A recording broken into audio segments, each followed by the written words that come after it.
Hello, everyone, and welcome to this founder interview. Today with us, we have Neeraj Dhulekar, the CEO and founder of Snackwyze. Welcome, Neeraj.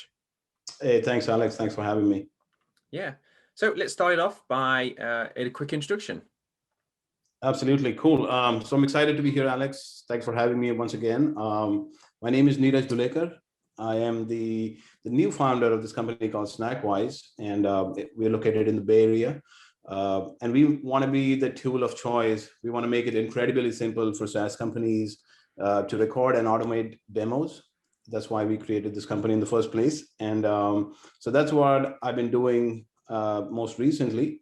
And my background has been product marketing, product management, and a little bit of sales. And we can talk about how we got into at this point, but that's really my background. And on the personal side, I'm a dad.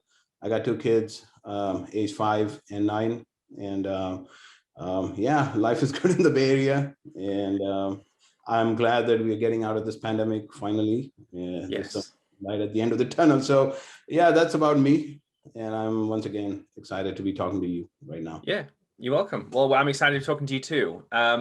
So let's start off with what's Snackwyze company vision?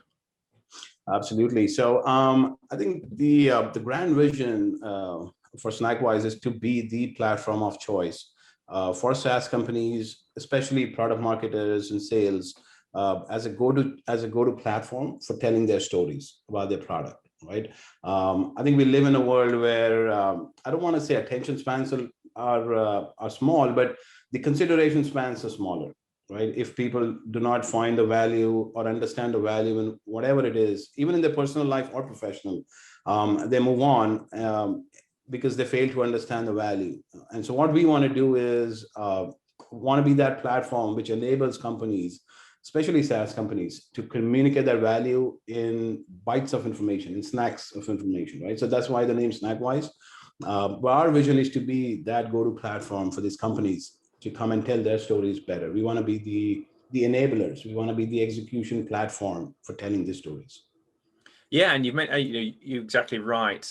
Everyone has that critical window of period of time where they want to, engage with a piece of information or understand something much quicker. I always say if you can't understand a website within 3 minutes or within a couple of clicks, then it's not a very good website, in my opinion, that you can't understand what the product is.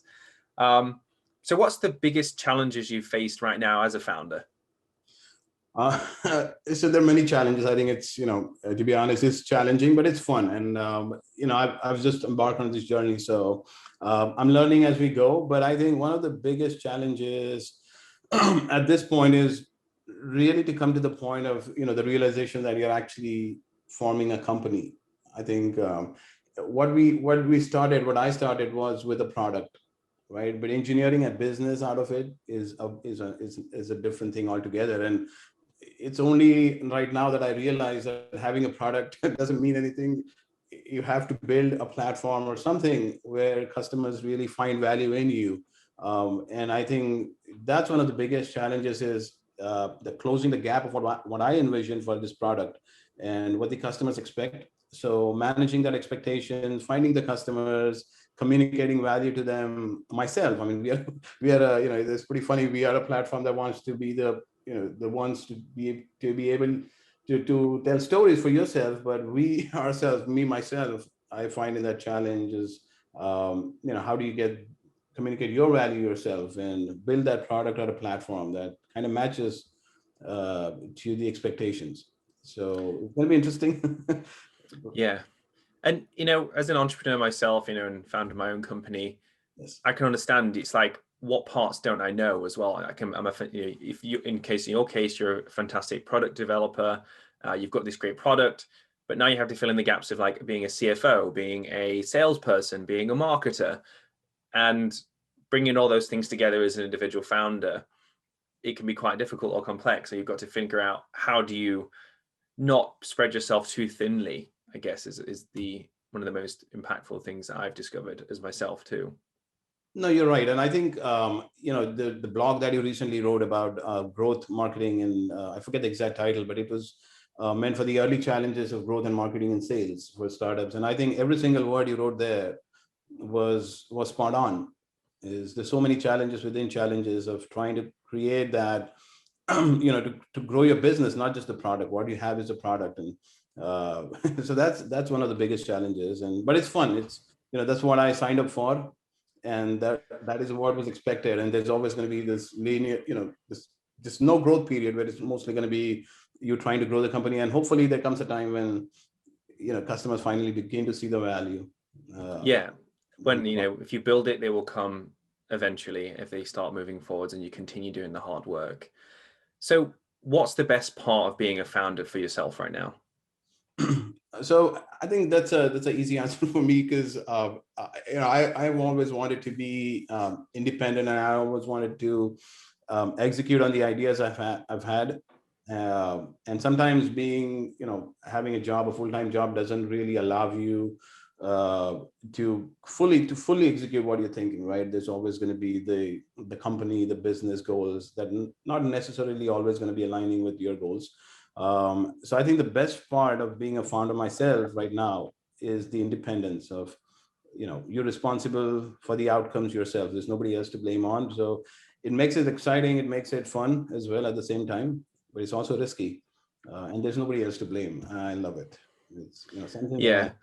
Having an idea and being able to execute on it without having to go get permission or to, have so many different multi-levels of conversations about it. You can just literally turn on your laptop and go start writing. If you have a blog post I want to write about, I just go there and start writing about it. Or if there's a piece of product or a piece of, the website strategically, how to build it, I can just go do it, or I go figure it out.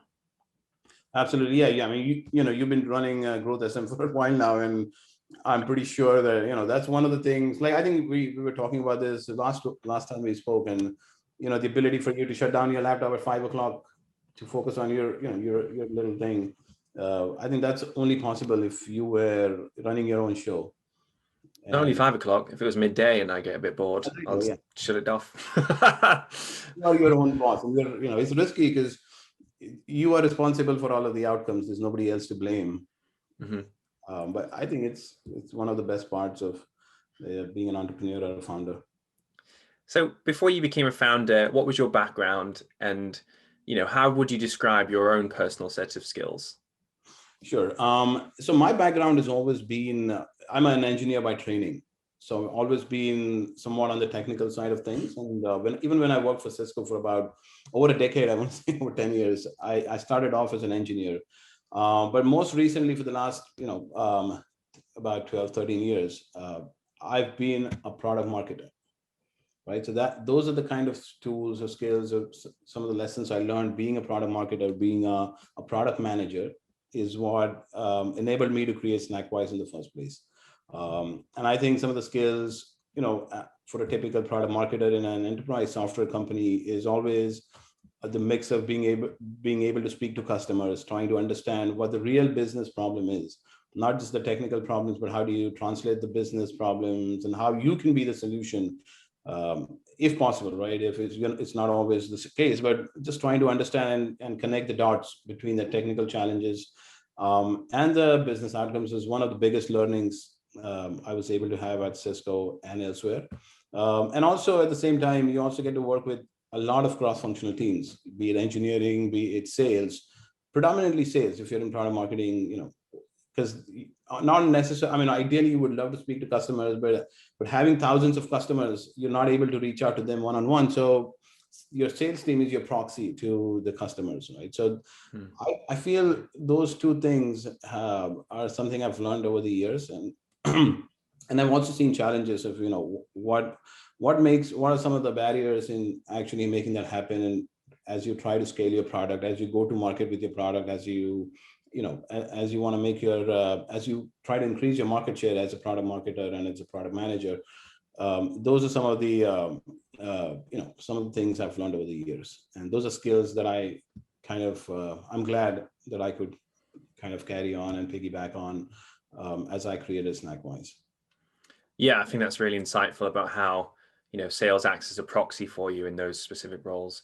When you started, is there anything for example, when I start my day, the most things I enjoy the most are writing, creating things.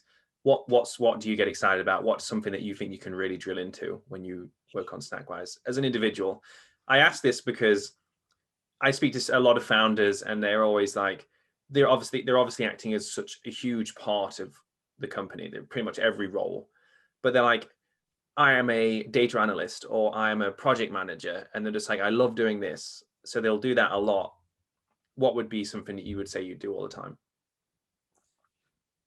You know, whether I like it or not, I think my comfort zone, and probably this is one of the things I'm trying to come over as well, is I really try to keep myself in the day-to-day of the product development, and I should be, but I really want to make sure that the product is 100%. You know, it just works 100% of the times, which is not necessarily a good thing, because you will never be, you know, going to the market if you waited for that. But that's one thing I always kind of try to, you know, that's my comfort zone. I want to go to the product. I want to tweak certain things. I'm always thinking about the features, all knowing in the background that that's not the right thing to do. And I'm really fighting that. I'm trying to plug myself at times away from the product and focus more on the, you know, the market, on more of this market development, demand gen, writing articles like you do. You know, LinkedIn is a big deal for me now, because I've never really put myself out there and building that personal brand that we talk about and being the thought leader.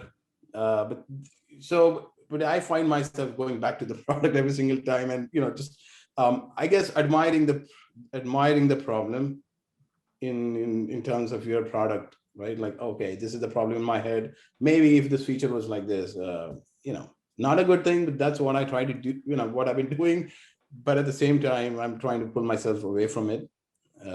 And, you know, and everything else is new to me, like being writing on LinkedIn, for example. You write a lot of blogs yourself, and, you know, and I've seen every single one of them. I just try to see what's your style like. What do you know, you're into sales and marketing. So those are some of the things I'm trying to inculcate or trying to learn as a founder.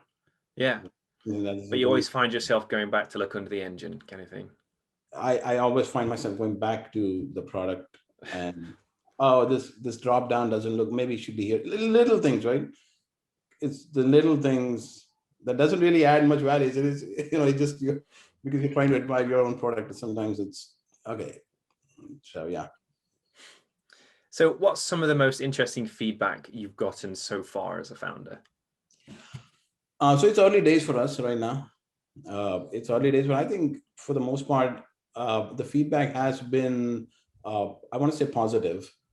I mean, obviously, you know, so there are two kinds of feedback. One is the product itself, and one is, you know, there've been a couple of customers who've been lucky enough to talk to who've shared their journey as an entrepreneur.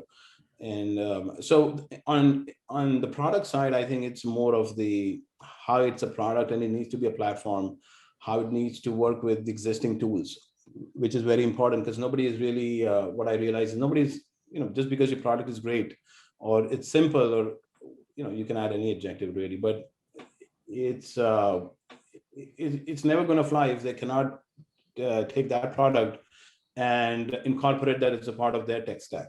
Right? There are tools that they already use. So anyway, so the feedback has been how we can become part of their existing stack and add value to their existing investments, right? In a small way. And so we are working towards it. And I think that's what is going to let us have that product market fit at the end of the day. I think hopefully if things go the way they are, we will be able to find that, you know, that fit where, you know, majority of the things or majority of the customers have a similar problem set where we can solve that problem. So that's one feedback. Second has been on the, like I said, on the company itself or on the personal growth itself. So the feedback has been what I can do, how can I do time, and it has been, you know, been soft skills, right? How can I do a better job at being, or, you know, time management, for example. How can that be done better? It's really hard because you want to do all the things at the same time and it's going to stress you out. But I think that kind of feedback has been really, really great, because that helps me also. And I'm a solo founder like yourself. I think this, you know, I don't always get to hit the ideas and think about it that way. So if somebody's going to give me that feedback, it's really critical and valuable. I can, reorient myself, refocus. So those kind of feedbacks are coming along, and I'm really grateful that is happening. Yeah, getting some insight or some feedback into what you're doing, either to support you or to constructively point you in a better direction, or to understand how you're moving forwards. I think that's one of the things a lot of founders, especially solo founders, have said, is that, you're just pointing yourself towards the wind and hoping that things go well. And sometimes it's the first time you've done something and you don't know whether this is good or bad, or what is success. How do you measure the success of like a blog post or a piece of content or a product you've created? So that's really insightful. So we've kind of covered a little bit, but what kind of are some of the most impactful things you've learned or uncovered as a founder? So we founded in COVID. So that's how so I have no data to compare it pre-COVID. But I think some of the things I've been learning are not necessarily the technical skills, but the soft skills, right? Like time management, for example, is extremely challenging. I think you touched upon how you are the salesperson, how you are the person doing the design, how you're the person trying to talk to customers. So sales, marketing, product, engineering, all of those things. And I think time management is very, very important. I don't think it's necessarily COVID related, but maybe more so because you're always on Zoom and you're always in between meetings on Zoom at any time of the day. So that's always going to take you away from the things you need to focus. And at beginning, it's always going to be anxiety because, if you're working on something, you all of a sudden remember, oh, I haven't done that thing. The other thing is more important. So you're always juggling too many balls at the same time. So focus and time management is one I want to say is critical, and that's what I've learned. The second one is also being able to take the breaks along similar lines, but probably go for a walk or something, just clear ahead and not be just not rabbit hole into this one thing all the time. That's one second. And then I think thirdly, people themselves are really open to conversations on Zoom. I've been doing this thing called Lunch Club, which used to be that's how we met really. And I think it's people are always there, and people are eager to understand, and people are always eager to share their thoughts, and it's a great ecosystem. And if you give, and necessarily you don't have to, people are willing to help, but at the same time you should be doing the same thing. And so these are some of the things I guess are possible. Well, this is COVID related, being on Zoom. So I think and this is going to be the trend, by the way. I think going forward is always going to be a hybrid model now. The marketing is always going to be virtual. I think events are going to be there, but who knows how things pan out. These are learnings that I'm finding out as things go by, not necessarily COVID related, but and still early days for us. So I'm sure there's a lot to come, but we'll see how it goes. So that is, don't be rabbit holing, don't be too hyper focused on one specific thing as a founder. And then we've got take breaks, maybe go for a walk, I guess. Yep, take breaks, look after yourself. I specifically have parts in my day where it's telling me to do I've got social prompts there, so like tweet or go on LinkedIn, but I've also got get up, walk around, or at 5 o'clock, close my laptop is a big thing that pops up my screen. No, that's critical. And I think, just in general, managing expectations. I think if you don't set the right expectations, or even goal setting, these are some of the things you don't really, these are just things you think are fancy words when you, at the earlier, but when you really trying to create a company or engineering a business, these things become so important. I never paid attention to, I always thought these were buzzwords like time management and, goal setting, but now it's so clear that you need to be absolutely doing all of these things to keep you sane and increase your productivity, I guess. Yeah, and we mentioned the lunch club. I'm fairly new to that myself as well. But networking, I think one thing I would also give to a lot of founders is if you connect with someone on LinkedIn, as one example, don't always be selling, be networking. Be there as a founder looking to meet other founders or leaders and build a network.